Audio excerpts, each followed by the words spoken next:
छोटू के कमरे के किनारे पर पड़ा लाल लिक्विड अचानक से कांपने लगा। एक पल बाद उसमें से अनगिनत लाल रंग की रोशनियां बाहर आती हुई नजर आने लगी, जो हवा में एक दूसरे से मिलती दिखाई दी। इस दौरान छोटू बिस्तर पर बैठा ट्रेनिंग कर रहा था, लेकिन उसे उस कमरे में अचानक से कोई आहट महसूस हुई और उसने तुरंत अपनी बंद आंखें खोलकर सामने की तरफ देखा।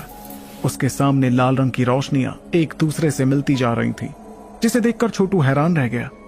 आखिर ये क्या हो रहा है? इसके बाद जब उसने अपनी नजरें कड़ाही की तरफ की तो उसे देखा कि वो कड़ाही तो पूरी तरह से पिघल चुकी थी। तब जाकर उसे कुछ समझ आने लगा और उसने धीमी आवाज में कहा, इसका मतलब इसके अंदर छुपाई गई चीज का पता लगाने के लिए इस कड़ाही को पूरी तरह खत्म करना था। जाहिर सी बात थी कि बिना विनाश के नई शुरुआत नहीं हो सकती, लेकिन ऐसा विनाश करने के लिए भी बहुत हिम्मत की जरूरत पड़ती। अगर छोटू उम्मीद हार कर उस कड़ाही को निर्वाण आग से नहीं जलाता तो शायद उसके अंदर छिपी चीज कभी बाहर नहीं आती। इससे पहले भी बहुत से लोग रहे होंगे जिन्होंने इस कढ़ाई को तबाह करना चाहा होगा, लेकिन डर के मारे वो सभी बीच में ही रुक गए होंगे। आखिर कौन इतनी अनमोल चीज को तबाह करने का जिगरा रख सकता था? इस वक्त छोटू के चेहरे पर खुशी नजर आने लगी थी, क्योंकि उसने उम्मीद भी नहीं की थी कि उसके साथ ऐसा कुछ होने वाला था। पर धीरे धीरे उसने अपनी खुशी को काबू कर गौर से लाल रंग की रोशनियों की तरफ देखते हुए कहा, लेकिन ये रोशनियां आखिर एक साथ होकर कर क्या रही हैं?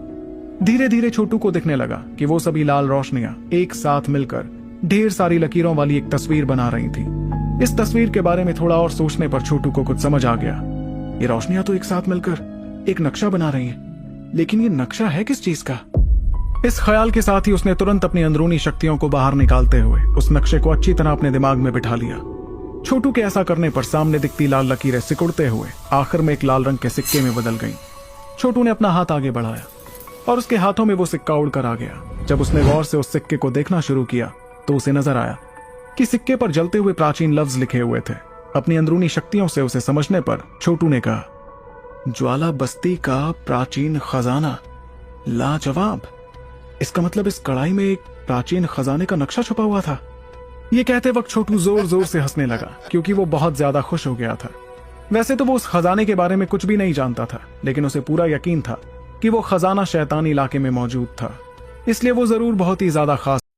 छोटू के कमरे के किनारे पर पड़ा लाल लिक्विड अचानक से कांपने लगा। एक पल बाद उसमें से अनगिनत लाल रंग की रोशनियां बाहर आती हुई नजर आने लगी, जो हवा में एक दूसरे से मिलती दिखाई दी। इस दौरान छोटू बिस्तर पर बैठा ट्रेनिंग कर रहा था, लेकिन उसे उस कमरे में अचानक से कोई आहट महसूस हुई और उसने तुरंत अपनी बंद आंखें खोलकर सामने की तरफ देखा। उसके सामने लाल रंग की रोशनियां एक दूसरे से मिलती जा रही थी, जिसे देखकर छोटू हैरान रह गया। आखिर ये क्या हो रहा है? इसके बाद जब उसने अपनी नजरें कड़ाही की